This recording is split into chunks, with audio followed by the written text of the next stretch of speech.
Okay, moving on to the next question. This parent writes in and says, okay, 4 days into school and my child has come home with a bruise. Oh, I He, hate these kinds of questions. right? She goes on to say he's 8, has an ASD diagnosis, and is nonverbal. I picked him up and noticed he was holding his hand in his armpit, but I didn't make him remove it. When we got home and he was still doing it, I made him show me his hand, and there is a big bruise on the back of his hand. I called the school and they're saying that it didn't happen there. It must have happened in the car on the way home. I am furious and scared. What do I do? Well, the reason I said I hate these kinds of questions is because I'm frustrated about how much there is to do. The school's supposed to give you an incident report, but we have these contentions all the time that it happened outside of school. All you can do is document it clearly to the principal and explain that when you picked him up, this was the condition you found him in. And so it's obvious that this didn't happen on the way home, and demand that they investigate.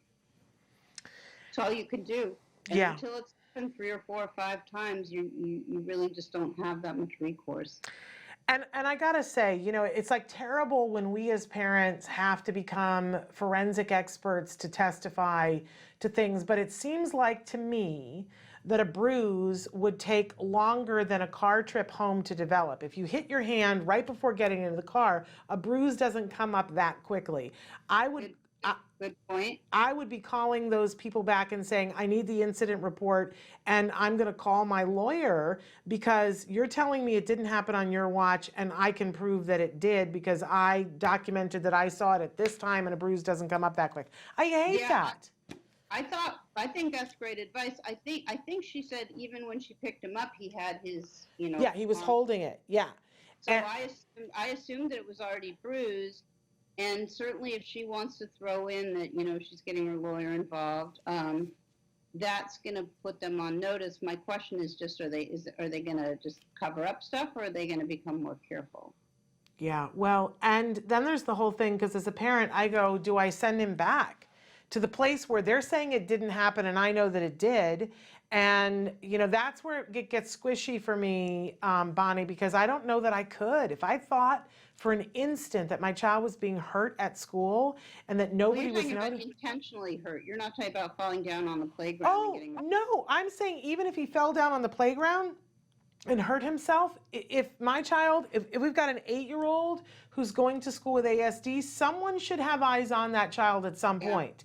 And if he fell on the playground and nobody noticed it and nobody made an incident report, to me, that's a form of neglect. Like, I would be like, are you watching him? Mm-hmm.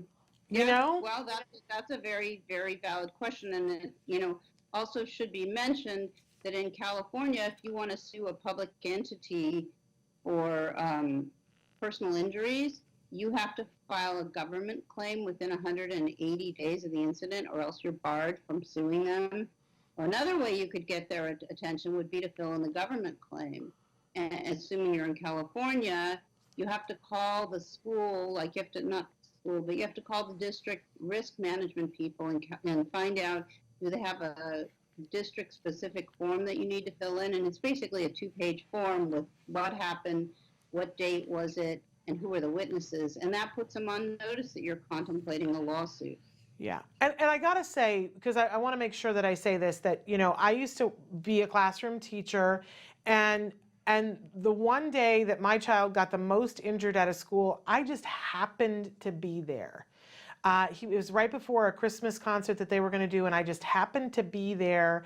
I walked around behind the auditorium because I was talking to somebody before the thing was starting. My son saw me and came running across the playground, and his aide was with him, but they had just rolled up a carpet because they were taking it to be cleared, and it was outside, and one part of it didn't get all the way rolled up, and my son came running to me. I didn't see it. He tripped, fell forward, hit and cut his face, his glasses broke. He was black and blue by the end of the day. You would have thought that somebody beat the holy you-know-what out of him. I happened to have been there and watched the entire thing.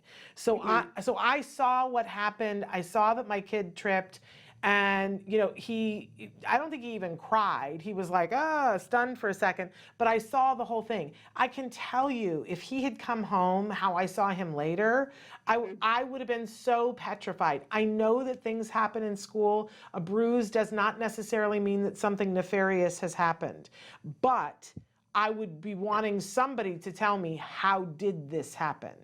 Yeah, that's the mistake the district makes in a lot of cases, is they're afraid that they're going to make more work for themselves, so they do nothing. You know, I mean, if you analogize it to like being a medical practitioner, it's the difference between somebody saying, we did this, it was our error, we made a mistake, it's not going to happen again, and sort of this vacuum of silence, Yeah. when you know something. It's your kid. You got to know. You got to know what happened, and they need to answer you.